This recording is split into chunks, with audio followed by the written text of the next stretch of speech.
El centro del cristianismo no es una fecha, es una persona. Para comprender correctamente el lugar que ocupa la Navidad dentro de la fe cristiana, es imprescindible comenzar por una afirmación fundamental. El cristianismo no está centrado en una fecha, sino en una persona. Esa persona es Jesucristo. Todo lo demás, absolutamente todo, debe ser evaluado a la luz de quién es Él, que enseñó y que demandó de sus seguidores. Uno de los errores más comunes dentro del cristianismo contemporáneo es haber desplazado el centro del mensaje. Sin notarlo, muchas comunidades han pasado de proclamar un evangelio centrado en Cristo a sostener una fe sostenida por eventos, celebraciones y temporadas especiales. Esto no ocurrió de un día para otro, fue un proceso gradual, influenciado por la cultura, la institucionalización de la Iglesia y la necesidad de hacer el mensaje más aceptable para las masas. Sin embargo, cuando volvemos a las Escrituras, encontramos una realidad completamente distinta. El Nuevo Testamento no presenta el cristianismo como una religión de festividades, sino como un llamado radical al discipulado. Jesús nunca pidió que se celebrara su nacimiento. Nunca estableció una fecha conmemorativa. Nunca instruyó a sus discípulos a recordar el pesebre. Lo que sí hizo fue llamar a hombres y mujeres a dejarlo todo para seguirlo. El teólogo alemán Dietrich Bonhoeffer, quien murió por su fe bajo el régimen nazi, escribió que cuando Cristo llama a un hombre, lo llama a morir. Esta afirmación resume con claridad el corazón del Evangelio. Seguir a Cristo implica una entrega total, no una adhesión cultural ni una participación ocasional en actos religiosos. La Biblia es clara al establecer cuál es el centro del mensaje cristiano. El apóstol Pablo, escribiendo a los Corintios, declara que él se propuso no saber entre ellos cosa alguna sino a Jesucristo y a este crucificado. No menciona su nacimiento, ni una fecha especial, sino la cruz. Esto no es una omisión accidental, sino una prioridad teológica. La encarnación de Cristo es una verdad esencial del cristianismo. Negarla sería negar el Evangelio. Pero una cosa es afirmar que Cristo se hizo carne, y otra muy distinta es construir una práctica religiosa que no fue ordenada por él ni por los apóstoles.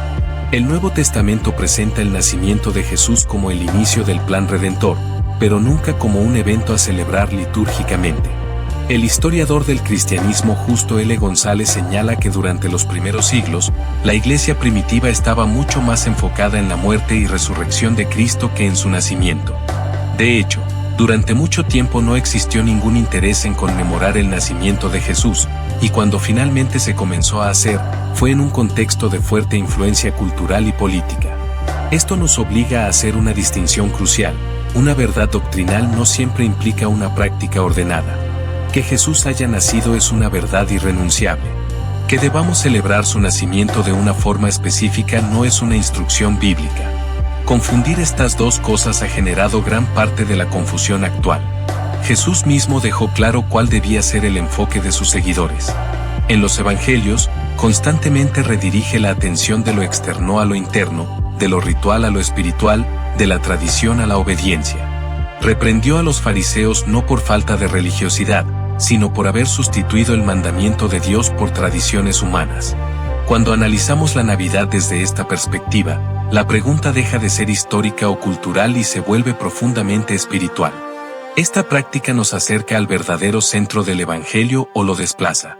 Nos ayuda a vivir como discípulos o nos permite conformarnos con una fe cómoda y estacional. El problema no es recordar que Cristo vino al mundo. El problema es reducir el cristianismo a ese recuerdo.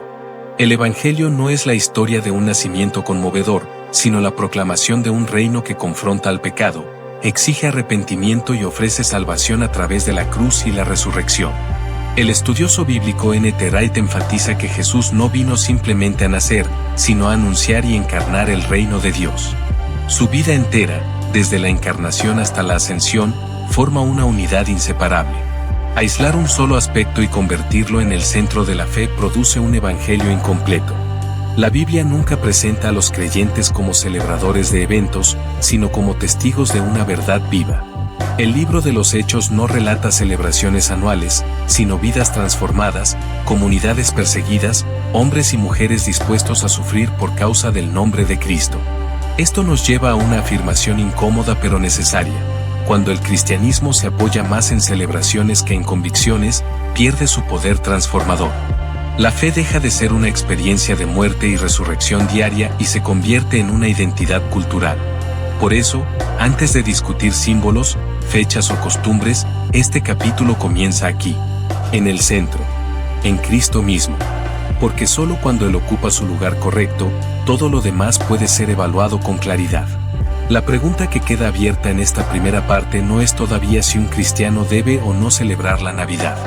Esa respuesta vendrá después. La pregunta es más profunda: ¿qué es lo que define nuestra fe?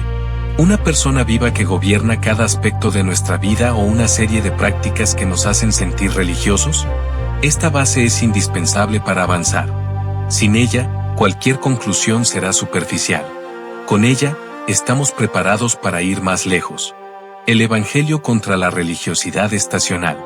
Uno de los contrastes más marcados entre el Evangelio bíblico y el cristianismo cultural es la manera en que cada uno entiende la vida espiritual.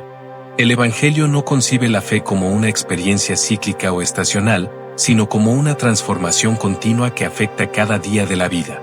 La religiosidad humana, en cambio, tiende a organizar la fe alrededor de momentos especiales, fechas sagradas y celebraciones puntuales. Este contraste no es nuevo.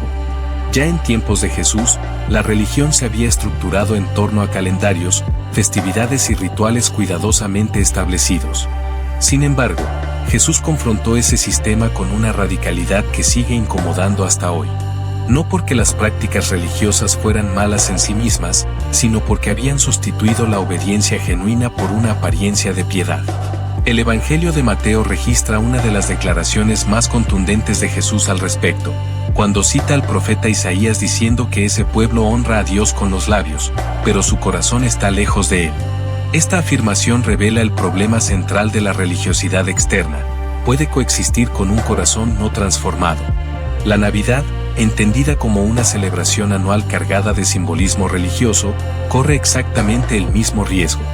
Puede convertirse en un momento en el que se habla de Dios, se menciona a Jesús y se apelan emociones espirituales, sin que exista un cambio real en la forma de vivir. El peligro no está en recordar a Cristo, sino en hacerlo de manera aislada, desconectada del resto del año.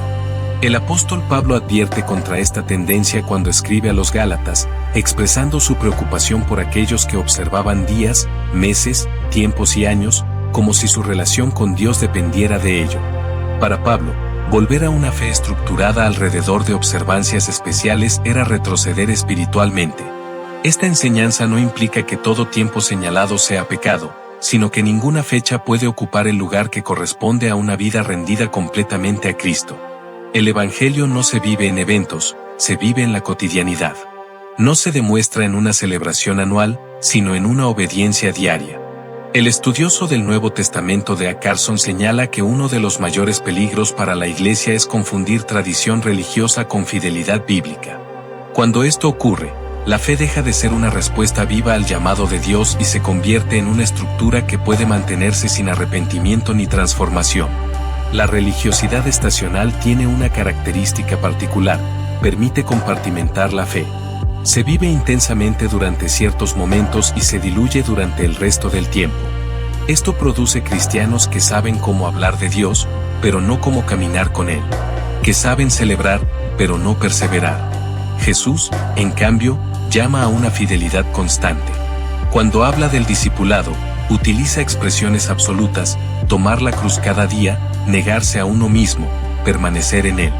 No hay en sus palabras ninguna sugerencia de una fe intermitente o activada por temporadas especiales.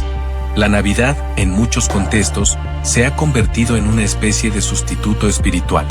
Para personas alejadas de la fe, funciona como un momento de conexión emocional con lo religioso. Para creyentes nominales, como una reafirmación anual de identidad cristiana. Pero el Evangelio no ofrece sustitutos, ofrece transformación o nada. El teólogo reformado Michael Horton ha señalado que gran parte del cristianismo moderno ha reemplazado el discipulado por experiencias. Se busca sentir algo en lugar de ser conformados a la imagen de Cristo. Las celebraciones, cuando no están ancladas en una vida de obediencia, refuerzan esta tendencia. La Escritura es clara al mostrar que Dios no se agrada de prácticas religiosas desconectadas de la justicia, la humildad y la obediencia. Los profetas del Antiguo Testamento denunciaron repetidamente fiestas, solemnidades y sacrificios que no iban acompañados de un corazón recto. Este mismo principio atraviesa toda la Biblia. El Evangelio confronta esta realidad al redefinir qué significa adorar a Dios. Jesús declara que los verdaderos adoradores no estarán definidos por un lugar ni por un tiempo, sino por una adoración en espíritu y en verdad. Esta afirmación desmantela cualquier intento de reducir la fe a un calendario religioso. Cuando analizamos la Navidad bajo esta luz, la cuestión no es si puede usarse como una oportunidad para hablar de Cristo. La cuestión es si ha sido utilizada como un reemplazo de una fe viva. Si se ha convertido en el momento en el que se intenta compensar una vida espiritual ausente. El Evangelio no necesita fechas para ser proclamado. No necesita temporadas para ser vivido. No necesita símbolos para ser poderoso. Necesita corazones rendidos, mentes renovadas y vidas obedientes. Esto no significa que el cristiano deba vivir en oposición constante a toda práctica cultural, sino que debe evaluar todo a la luz del señorío de Cristo. La pregunta correcta no es si algo es tradicional o popular, sino si fortalece una fe genuina o la sustituye. La religiosidad estacional es atractiva porque exige poco. Permite participar sin comprometerse. El Evangelio verdadero, en cambio, exige todo. Exige arrepentimiento continuo, transformación diaria y una vida alineada con la voluntad de Dios. Esta tensión entre evangelio y religiosidad es inevitable. Y es precisamente esta tensión la que nos obliga a replantear el lugar que ocupan celebraciones como la Navidad dentro de la vida cristiana. Si el evangelio es verdadero, entonces no puede ser reducido a una fecha. Si Cristo es Señor, entonces gobierna todos los días. Y si la fe es genuina, entonces se manifiesta en cada área de la vida, no solo en una temporada del año. Esta parte nos ha llevado a confrontar una idea central. La fe que se activa por temporadas no es la fe que Jesús enseñó. Con esta base, estamos listos para avanzar hacia un análisis aún más concreto. Añadir prácticas no ordenadas, una advertencia bíblica e histórica. Uno de los principios más consistentes a lo largo de toda la Escritura es que Dios toma muy en serio la manera en que es adorado. Desde Génesis hasta Apocalipsis, la Biblia muestra que no toda intención religiosa es aceptable delante de Dios, y que no todo lo que se hace en su nombre le agrada automáticamente. Este principio es crucial para evaluar cualquier práctica religiosa que no tenga una base clara en la palabra, incluyendo celebraciones que se han integrado con el paso del tiempo. Desde el inicio, la Biblia presenta ejemplos contundentes. Caín ofreció a Dios algo que, aparentemente, tenía buenas intenciones, pero no fue aceptado. El texto no detalla cada motivo, pero deja claro que Dios no recibe adoración definida por el criterio humano, sino por su propia voluntad revelada. La lección es clara: la sinceridad no sustituye la obediencia. Más adelante, en la ley dada a Israel, Dios establece con precisión cómo debía ser su adoración. No porque Dios necesitara rituales, sino porque el corazón humano tiende naturalmente a redefinir a Dios según sus propios deseos. La historia de Nadab y Abiú es uno de los ejemplos más severos. Ofrecieron fuego extraño delante del Señor, algo que Él no les había mandado. El resultado fue juicio inmediato. Este relato no busca infundir miedo irracional, sino enseñar que Dios no acepta innovaciones religiosas que no proceden de su palabra. El principio se repite cuando Israel, cansado de esperar a Moisés, decide construir un becerro de oro. Es importante notar que no estaban abandonando a Yahvé para adorar a otro Dios completamente distinto. Ellos mismos dijeron que ese becerro representaba al Dios que los había sacado de Egipto. El problema no fue solo la idolatría evidente, sino el intento de representar y adorar a Dios de una manera que Él no había autorizado. Este patrón se mantiene a lo largo de la historia bíblica. Dios rechaza fiestas, solemnidades y sacrificios cuando estos no están alineados con su voluntad. Los profetas denuncian una y otra vez un culto que, aunque activo y abundante, carece de obediencia y fidelidad. La advertencia es constante: no todo acto religioso es aprobado por Dios. Al llegar al Nuevo Testamento, este principio no desaparece, se profundiza. Jesús confronta a los líderes religiosos no por falta de prácticas, sino por haber añadido tradiciones que anulaban el mandamiento de Dios. En una de sus declaraciones más directas, les acusa de invalidar la palabra divina por causa de sus tradiciones. Esta afirmación tiene un peso enorme, porque revela que una práctica religiosa puede no solo ser innecesaria, sino espiritualmente perjudicial. El apóstol Pablo continúa esta línea de pensamiento al advertir contra filosofías humanas y tradiciones que no provienen de Cristo. En su carta a los Colosenses, señala que muchas prácticas religiosas aparentan sabiduría, pero no tienen valor real para transformar el corazón. Esta observación es clave para entender cómo una celebración puede mantenerse durante siglos sin producir una fe más profunda. El historiador de la Iglesia Eusebio de Cesarea documenta que durante los primeros siglos del cristianismo existía una fuerte resistencia a adoptar festividades similares a las paganas. Muchos líderes cristianos veían con preocupación cualquier intento de asimilar prácticas religiosas externas, aun cuando se les diera un nuevo significado cristiano. Esta cautela revela que el debate no es moderno, sino antiguo. Justo L. González señala que la adopción progresiva de festividades cristianas coincidió con el proceso de institucionalización de la Iglesia y su acercamiento al poder político. Cuando el cristianismo dejó de ser perseguido y comenzó a integrarse al imperio, surgió la necesidad de estructurar la fe de manera más visible y culturalmente aceptable. En ese contexto, muchas prácticas fueron incorporadas más por conveniencia que por convicción bíblica. El problema de añadir prácticas no ordenadas no radica únicamente en su origen, sino en su efecto acumulativo. Cada adición redefine sutilmente la fe. Cada innovación crea nuevas expectativas espirituales. Con el tiempo, lo que comenzó como una herramienta pedagógica termina siendo percibido como parte esencial del cristianismo. La Navidad es un ejemplo claro de este proceso. No aparece en la enseñanza apostólica, no fue practicada por la Iglesia primitiva, pero con el paso de los siglos adquirió un lugar central. Esto plantea una pregunta legítima: ¿cómo algo no ordenado por Cristo ni por los apóstoles llegó a ocupar un espacio tan prominente? El teólogo John Fram explica que la adoración cristiana debe estar regulada por la palabra de Dios, no por la creatividad humana. Cuando la Iglesia se aleja de este principio, corre el riesgo de confundir expresión cultural con mandato divino.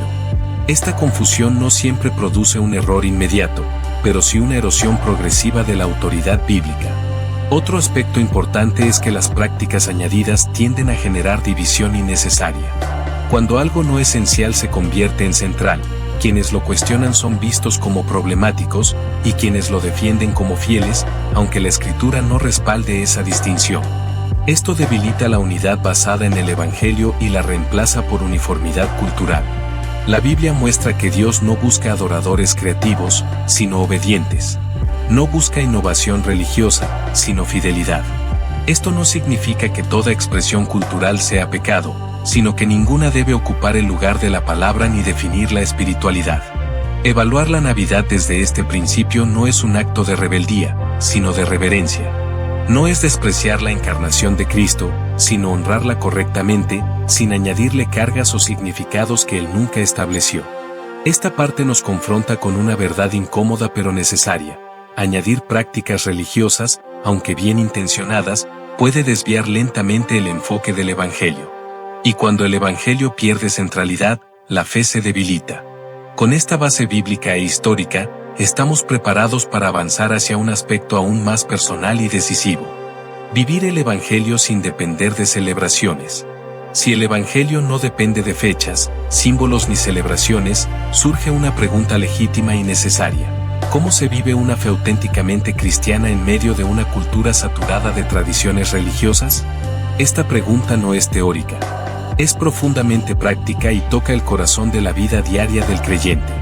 El Nuevo Testamento presenta la vida cristiana como una existencia transformada desde adentro hacia afuera. No como una serie de actos religiosos ocasionales, sino como una nueva manera de vivir. Pablo describe esta realidad cuando afirma que el creyente es una nueva creación. Esta afirmación no apunta a un cambio superficial, sino a una identidad completamente renovada. La fe bíblica se vive en lo ordinario. En el trabajo, en la familia, en las decisiones éticas, en la manera de tratar a otros, en la forma de administrar el tiempo y los recursos. El Evangelio no se activa en una temporada especial, se manifiesta continuamente. Esta perspectiva contrasta radicalmente con una fe organizada alrededor de celebraciones anuales. Jesús enseñó que el verdadero discipulado se evidencia por el fruto. no por la participación en eventos religiosos, sino por una vida que refleja el carácter de Cristo. Amor genuino, obediencia, humildad, justicia y fidelidad son las marcas de una fe viva. Estas no dependen de un calendario, sino de una relación constante con Dios. El teólogo J. I. Packer enfatizó que el cristianismo no es una religión de momentos sagrados aislados, sino una vida entera vivida delante de Dios. Esta visión elimina la división artificial entre lo sagrado y lo secular. Para el creyente, toda la vida es espiritual, porque todo se vive bajo el señorío de Cristo. Vivir el Evangelio sin depender de celebraciones implica recuperar la centralidad de la palabra. La Escritura no es un complemento de la vida cristiana, es su fundamento. Una fe que se sostiene en tradiciones suele debilitarse cuando éstas se cuestionan. Una fe arraigada en la palabra permanece firme, aun cuando todo lo demás se sacude. La oración también ocupa un lugar esencial. No como un acto ceremonial, sino como una comunión constante con Dios.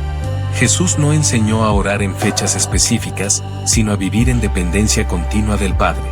Esta relación diaria es lo que sostiene una fe auténtica. Otro aspecto clave es la comunidad cristiana. En el Nuevo Testamento, la Iglesia no gira en torno a festividades, sino a la edificación mutua, la enseñanza apostólica, la comunión, el partimiento del pan y las oraciones. Estas prácticas formaban un estilo de vida, no un evento ocasional. El historiador Rodney Stark señala que el crecimiento del cristianismo primitivo no se debió a celebraciones atractivas, sino a la coherencia entre creencia y conducta. Los primeros cristianos impactaron al mundo no por sus fiestas, sino por su amor sacrificial, su ética distinta y su esperanza inquebrantable. Vivir el Evangelio sin depender de celebraciones también implica aceptar la tensión de ir contra la corriente cultural. Jesús nunca prometió comodidad. Prometió oposición. Seguir a Cristo significa, en muchos casos, vivir de manera distinta, aun cuando eso genere incomodidad o incomprensión. Esto no debe vivirse con arrogancia ni con espíritu de confrontación innecesaria. El Evangelio se vive con verdad y con amor. Pero vivirlo con amor no significa diluirlo. Significa encarnarlo de manera fiel, aun cuando no sea popular. El creyente que vive una fe centrada en el Evangelio aprende a discernir. No todo lo que es tradicional es bíblico. No todo lo que es popular edifica. Este discernimiento no produce aislamiento, sino claridad espiritual. La ausencia de celebraciones no empobrece la fe, la profundiza. Cuando la relación con Dios no depende de estímulos externos, se fortalece la madurez espiritual. La fe deja de ser reactiva y se convierte en constante. Es importante aclarar que vivir sin depender de celebraciones no significa vivir sin gozo. El gozo cristiano no proviene de eventos, sino de la certeza de la reconciliación con Dios. Es un gozo que permanece en medio de la rutina, del sufrimiento y de la espera. El Evangelio produce una vida orientada hacia la eternidad. Esto redefine nuestras prioridades. En lugar de esperar momentos especiales para expresar la fe, el creyente aprende a vivir cada día como una ofrenda a Dios. Esta forma de vida no es natural. No surge del esfuerzo humano, sino de la obra del Espíritu Santo. Por eso, el cristianismo no es un llamado al perfeccionismo, sino a la dependencia constante de la gracia. Al vivir el Evangelio de esta manera, las celebraciones pierden su poder definitorio. Ya no son necesarias para sentirse cerca de Dios. La relación con Él es diaria, profunda y real. Esta parte nos ha llevado a una conclusión práctica. Una fe centrada en el Evangelio no necesita ser sostenida por tradiciones. Con esta convicción, estamos listos para llegar al cierre de este capítulo y de todo el estudio. Volver al Evangelio verdadero, una decisión personal e inevitable. Después de recorrer el origen de la Navidad, su desarrollo histórico, su impacto espiritual y su relación con la vida cristiana, llegamos al punto donde todo estudio serio debe desembocar, la decisión personal. No una decisión sobre una celebración, sino una decisión sobre el Evangelio mismo. Porque, en última instancia, el debate nunca fue realmente sobre la Navidad. Siempre fue sobre qué tipo de fe estamos viviendo. El Evangelio bíblico no deja espacio para una fe neutral, pasiva o heredada. Jesús no llamó a personas a adoptar una cosmovisión religiosa, sino a seguirlo. Y seguirlo implica una respuesta total. No parcial.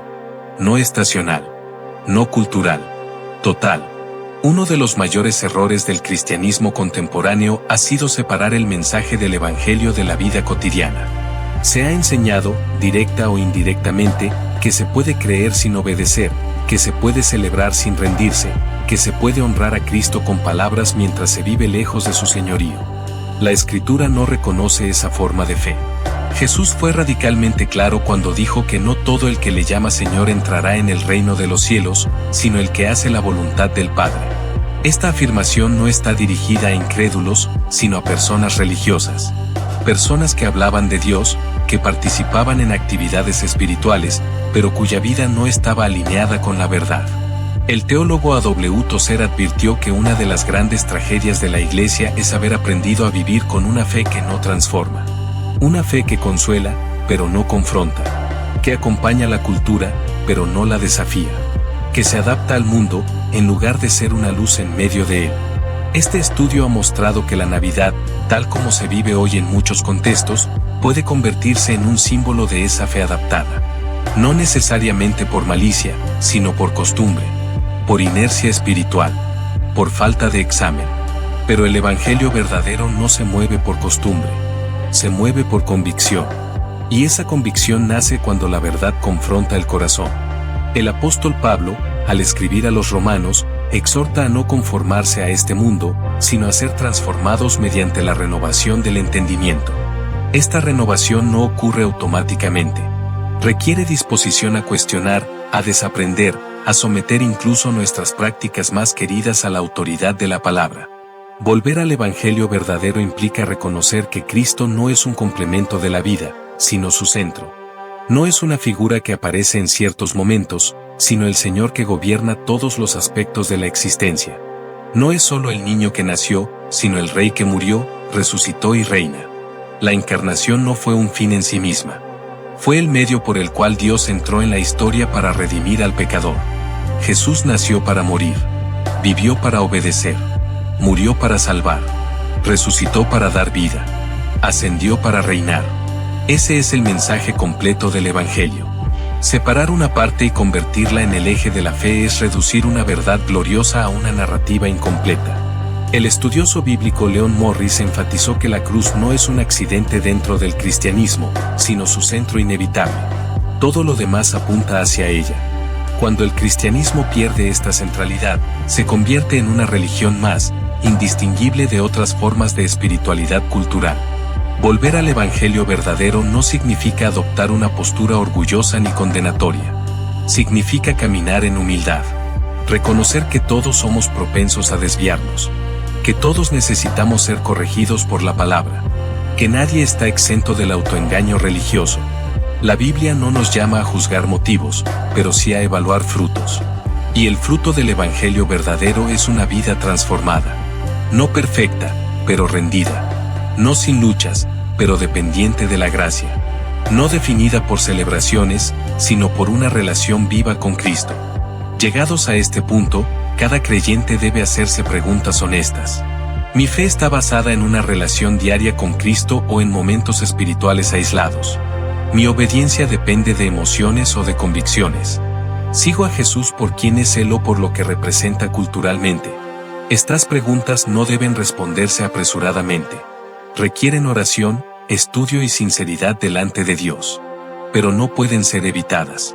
Porque ignorarlas es elegir una fe superficial. El Evangelio verdadero siempre conduce a una decisión. Jesús mismo lo dijo: el que no está conmigo, está contra mí. No hay zona intermedia. No hay neutralidad espiritual. Este estudio no termina con una orden, sino con una invitación. No a abandonar algo específico, sino a volver a Cristo con todo el corazón. A permitir que Él sea el criterio final de nuestras prácticas, nuestras prioridades y nuestra identidad. Si después de este recorrido alguien decide celebrar, que lo haga con plena conciencia, sin engañarse, sin sustituir el Evangelio por una tradición. Y si alguien decide no hacerlo, que lo haga con humildad, sin orgullo, sin juicio hacia otros. En ambos casos, que Cristo sea el centro real. Porque al final, cuando todas las fechas pasen, cuando todas las tradiciones se desvanezcan y cuando toda cultura cambie, solo quedará una pregunta eterna: ¿vivimos conforme al Evangelio verdadero? Ese es el llamado final. no a una celebración, no a una postura cultural, sino a una vida rendida al señorío de Jesucristo. Aquí concluye este estudio, no como un punto final, sino como un llamado a caminar en la verdad todos los días. Amén.